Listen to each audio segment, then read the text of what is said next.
হয়ে যাবে। আমি এটা হেডরেস্টটা খুলে নিয়ে ফোল্ড করে দিচ্ছি। এবার এখানে সো গাইস, আমি লাভাতে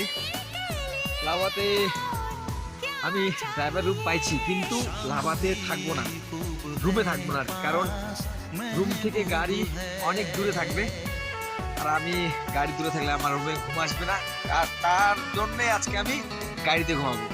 তো তার আগে আমি গাড়িটা আমার প্রচুর নোংরা হয়ে গেছিলো, এই ঝর্ণার জল, এই পাইপ দিয়ে আমি এখানে ফার্স্ট ক্লাস ভাবে গাড়িটাকে ধুয়ে নিলাম। গাড়ি একদম আমার চকাচক।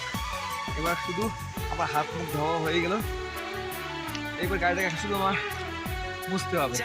তো আজকে গাড়িতেই ঘুমানো হবে জেনে বুঝে, কারণ আমি যদি ঘুমাই না, ইচ্ছাও করছে গাড়িতে ঘুমানোর জন্য।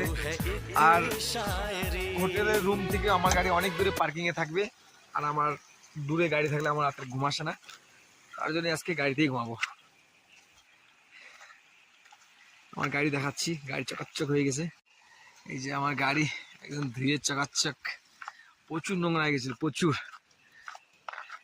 খালি এই কাপড়টা দিয়ে মুছতে হবে, বাস গাড়ি চকাচক হয়ে যাবে। ঝর্ণার জলে আর একটা বিশেষ কারণ, পাহাড়ের জলে না কোনো ধুলে কোনো পলিশ মারতে হয় না গাড়িতে, এমনি গ্লেজ চলে আসে। এটা কেউ জানো কি না জানো আমি জানি না, কিন্তু আমার মনে হয়। আমার আজকে বেড এইটাই হবে, এখানে একটা ব্ল্যাঙ্কেট লাগাই দিলে বরাবর হয়ে যাবে, একদম বেডের মধ্যে হয়ে যাবে। আমি এটা হেডরেস্টটা খুলে নিয়ে ফোল্ড করে দিচ্ছি। এবার এখানেই ঘুমাতে হবে আজকে।